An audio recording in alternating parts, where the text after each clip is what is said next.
हर रोज एक नई कहानी देखने के लिए चैनल को सब्सक्राइब करें और बेल आइकन दबाना ना भूलें। कुंती एक ऐसी सास थी जो अपनी दोनों बहुओं सेजल और अंबिका को बहुत प्यार करती थी। वो हमेशा उनको अपनी पलकों पर बैठा कर रखती, लेकिन कहीं ना कहीं उसे ये डर भी सताता कि उसकी दोनों बहुएं उसके बुढ़ापे में उसे घर से ना निकाल दे। एक दिन वो हॉल में बैठकर बागबान मूवी देख रही थी और देखते हुए रोने लगती है। हाय राम रे, कितने सारे लड़के हैं इसके, फिर भी एक लंबू को अपने घर में नहीं रख पाए और हेमा को भी अलग कर दिया उससे। मेरा पति तो कब का मर गया, अगर मेरी बहुओं ने मुझे घर से निकाल दिया तो मैं कहाँ जाऊंगी। ये सब बोलकर कुंती रो रही थी कि तभी वहाँ उसकी दोनों बहू आती है और आकर कहती है, अरे माँ जी, ये आप मूवी देखते हो इतना रो क्यों रही हो? माँ जी, आप तो जानती हैं ना आप कितनी भावुक हैं, फिर आपको ऐसी मूवी नहीं देखनी चाहिए। ना मेरी बच्चियों, मैं रो थोड़ी रही हूँ, मेरी आँख में कुछ कचरा चला गया था, बस उसी वजह से है। कुंती की ये बात सुनकर उसकी दोनों बहू सेजल और अंबिका घर के कामों में लग जाते हैं, जिसके बाद कुंती भी अपना मन उस बात से हटा लेती है। लेकिन कहीं ना कहीं उसके मन में इन बातों का तूफान घूम रहा था। ऐसे ही दिन बीतते हैं। एक दिन जब वो पार्क में बैठकर यही सब सोच रही थी, तभी वहाँ उसकी पड़ोसन सपना आकर कहती है, राम राम कुंती बहन, यहाँ अकेले क्यों बैठी हो? दोनों बहुओं ने घर से निकाल दिया है क्या? शुभ शुभ बोलो सपना बहन, बस यही डर खाता है मुझे कहीं निकाल न दे। तो एक काम कर, जो मैंने किया हुआ है, फिर वो डर मन से निकल जाएगा। क्या काम, बताना बहन। तूने सुना होगा कि बाप बड़ा ना भैया, सबसे बड़ा रुपया। मैंने तो अपनी तीनों बहुओं से झूठ बोला हुआ है कि मेरे नाम करोड़ों की संपत्ति है और जो मेरी सबसे ज्यादा सेवा करेगी उसी को ये मिलेगी। बस फिर क्या है, वो सब मेरे आगे पीछे घूमती रहती हैं। पर बहन ये तो झूठ है ना, तू झूठ कैसे बोल सकती है? ये सब चलता है बहन, अब जीने के लिए इतना तो करना ही पड़ेगा ना। कुंती को सपना की ये बात थोड़ी सही लगती है और वो अपने घर में आकर अपने कमरे में जाकर अपने आप से कहती है, सपना बहन की बात तो सही है, लेकिन सब जानते हैं कि मेरे पति ने मरने से पहले सब कुछ पहले ही मेरे दोनों लड़कों के नाम कर दिया था। अब मैं अचानक संपत्ति कहाँ से लाऊं?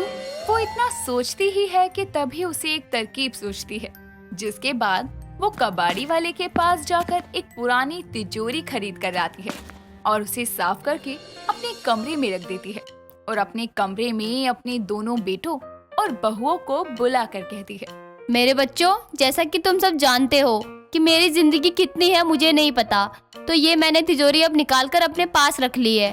पर माँ, मैंने तो बचपन से आज तक आपके पास कोई तिजोरी देखी ही नहीं देखी, क्योंकि मैंने आज तक इसे बहुत छुपा कर और संभाल कर रखा था। पर माँ ये तो बताओ, इसमें ऐसा भी क्या है जो आपने इसको आज तक इतना संभाल कर रखा था?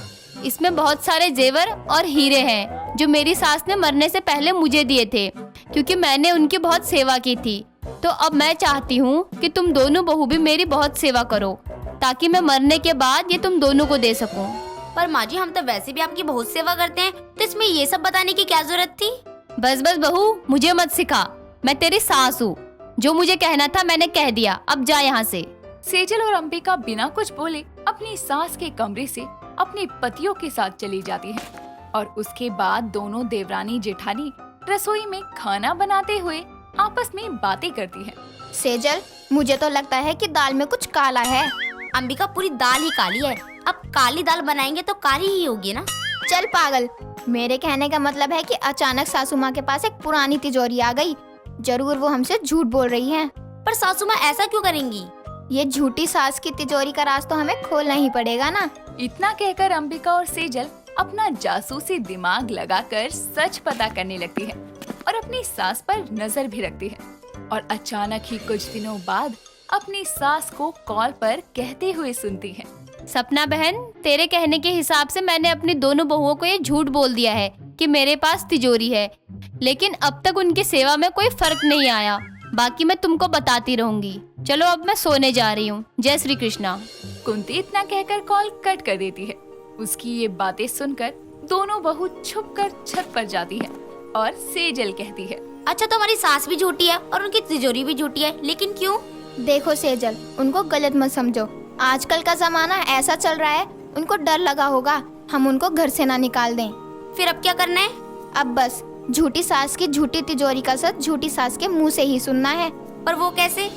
सेजल के सवाल पर अंबिका उसके कान में धीरे से उसे एक तरकीब बताती है, जिसे सुनकर सेजल भी हामी भरती है।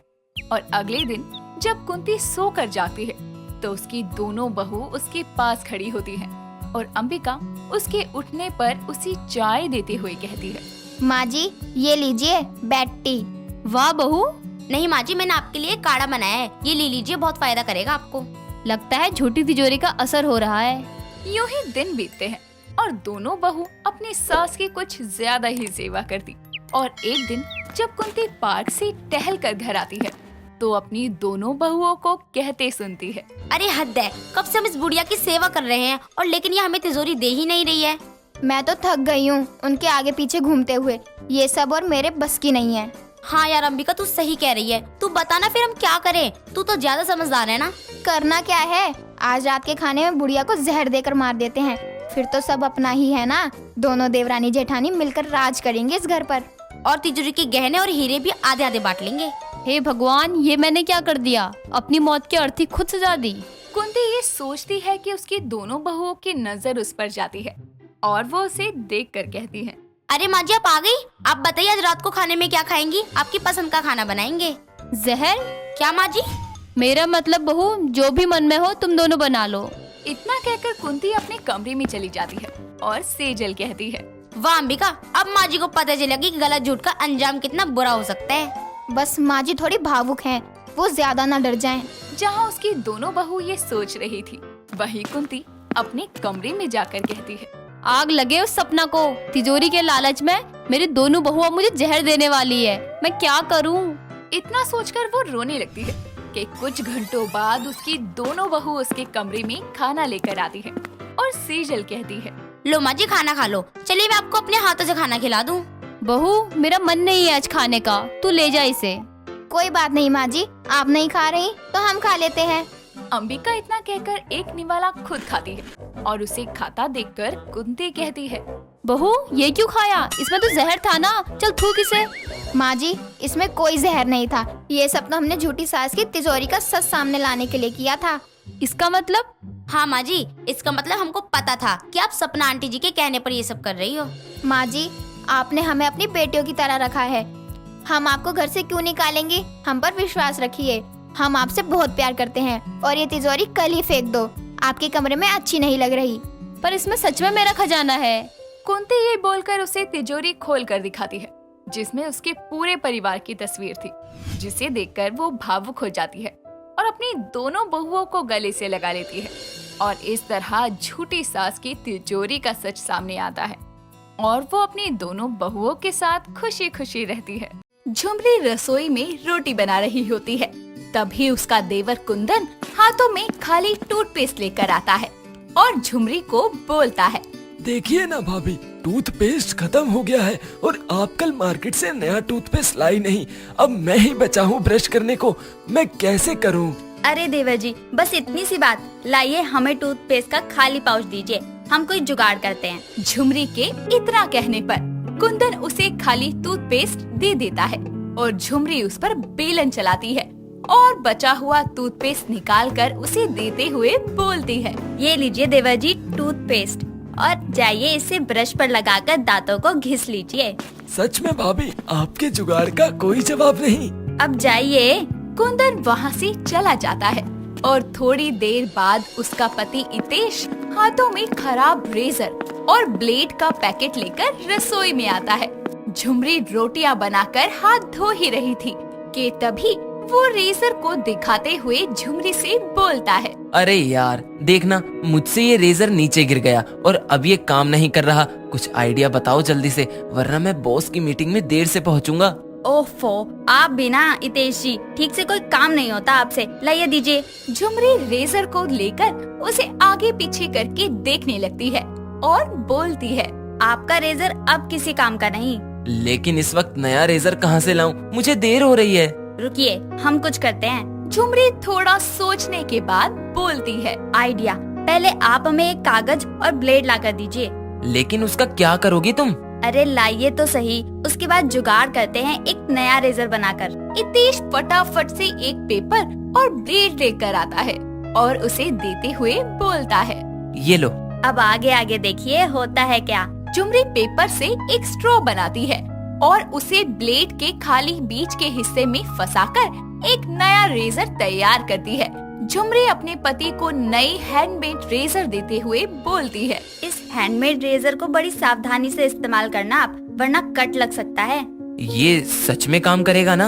आज की सरकार पर भरोसा हो ना हो, लेकिन इंडिया के होनार जुगाड़ुओं पर भरोसा ना हो ऐसा हो ही नहीं सकता। इतना कॉन्फिडेंस? तब तो मैं इसे जल्दी से ट्राई करता हूँ। हितेश उस जुगाड़ू रेजर को आहिस्ता आहिस्ता इस्तेमाल करता है और थोड़ी ही देर में वो अपना सफाचट मुखड़ा लेकर झुमरी के पास आकर बोलता है, सच में यार, ये तो काम का निकला और कोई कट भी नहीं लगा इस हैंडमेड रेजर से। हम तो कह ही रहे थे, लेकिन आज ही ऑफिस से आते वक्त नया रेजर ले आना ये वाला ठीक नहीं है। इमरजेंसी में तो काम निकल गया, लेकिन रोज के इस्तेमाल के लिए बाजार वाला ही ठीक है। लेकिन अब जल्दी से तैयार होकर निकलिए। अबे शिट, मैं लेट ही हो जाऊंगा। हितेश तैयार होकर ऑफिस चला जाता है। दोपहर के वक्त झुमरी और उसकी ननद निहारिका कॉलेज का प्रोजेक्ट बना रही होती है और तभी लाइट चली जाती है। ये देखकर झुमरी उसे टॉर्च जलाने के लिए कहती है।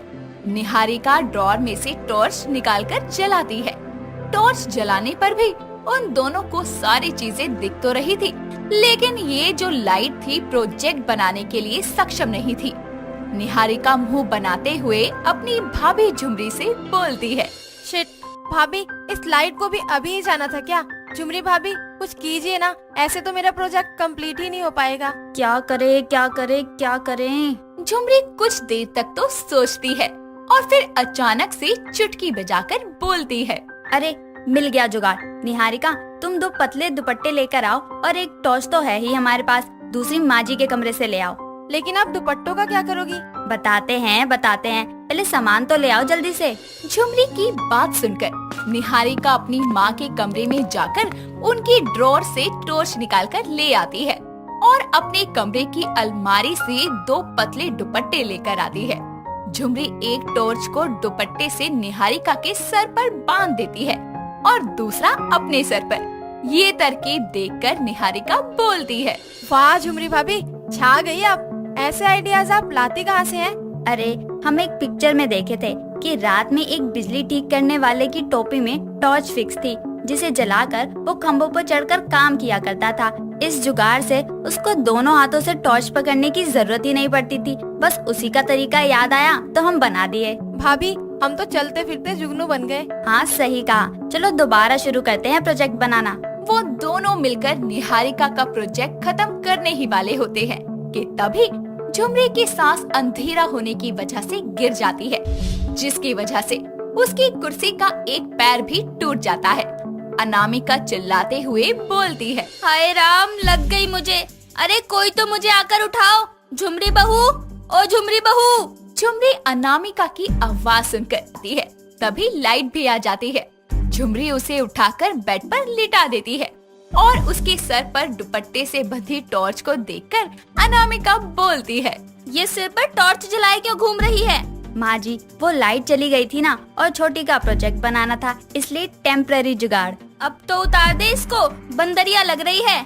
बहू एक काम कर, ये कुर्सी टूट गई मुझसे अंधेरे में, तो इसको कचरे में फिकवा दे जरा। अरे नहीं माँ जी, इसे फेंकने की क्या जरूरत आ पड़ी? अभी तो इसकी एक टांग टूटी है ना, मैं उसकी टांग का बंदोबस्त करती हूँ। आप मुझे थोड़ा टाइम तो दो सोचने का। अरे तू भी ना अपने जुगाड़ू दिमाग को न जाने कैसे कैसे चलाती है। आपकी ये समस्या सुलझ गई समझो माँ जी। झुमरी नाम है मेरा, अपने जुगाड़ से पूरी दुनिया हिला देंगे। इतना बोलकर वो कुर्सी की एक टांग की जगह खाली आटे के कंटेनर को लगा देती है और जिससे कुर्सी सेट हो जाती है। और अनामिका से झुमरी बोलती है, देखिए सासू माँ, आपकी कुर्सी को काम में ले आए हम, लेकिन एक दिक्कत है, ये कुर्सी एक जगह ही रहेगी, क्योंकि अगर कंटेनर हटाया तो कुर्सी गिर जाएगी और उस पर बैठने वाले को चोट लग जाएगी। अगर इसे फिक्स करना ही है तो खिड़की के पास फिक्स कर, तुझे तो पता ही है मैं वहीं बैठती हूँ। ठीक है माँ जी। झुमरी उस कुर्सी और कंटेनर को खिड़की के पास टिका देती है और तभी डोरबेल बजती है। झुमरी दरवाजा खोलकर देखती है तो उसके घर में कुछ मेहमान आ जाते हैं। अनामिका कमरे से बाहर आकर लिविंग रूम में बैठ जाती है और उन लोगों से बातें करने लगती है।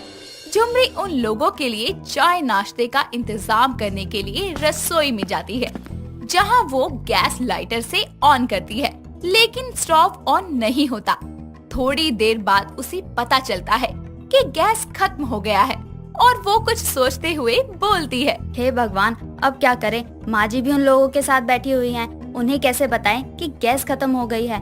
अब हमें ही कुछ करना पड़ेगा। हाँ, एक इलाज हो सकता है, क्यों ना हम इलेक्ट्रिक स्टोव का इस्तेमाल करें। झुमरी इलेक्ट्रिक स्टोव पर चाय बनाने के लिए सोचती है, लेकिन इत्तेफाक से वो भी खराब हो गया होता है। जिसके बाद झुमरी को एक तरकीब सूझती है और वो घर की आयरन उठा कर लाती है, जिसके बाद में वो 5-6 किताबों से एक पुल तैयार करती है और उसके बाद प्रेस पर चाय का बर्तन रखकर उसमें चाय और नाश्ता बनाती है। जिसके बाद जैसे ही मेहमान चले जाते हैं, झुमरी ये बात अपनी सास को बताते हुए बहुत हंसती है। तभी अनामिका उसे मिसाल देते हुए बोलती है, तू महान है, तेरे दिमाग का कोई मुकाबला नहीं है। किसी ने सही ही कहा है, जरूरत ही आविष्कार की जननी है। देसी जुगाड़ वाली बहू है मेरी। दोस्तों, अगर आपको ये कहानी पसंद आई तो इसे लाइक करें, शेयर करें और कमेंट करके बताएं कि कहानी में आपको सबसे अच्छा क्या लगा।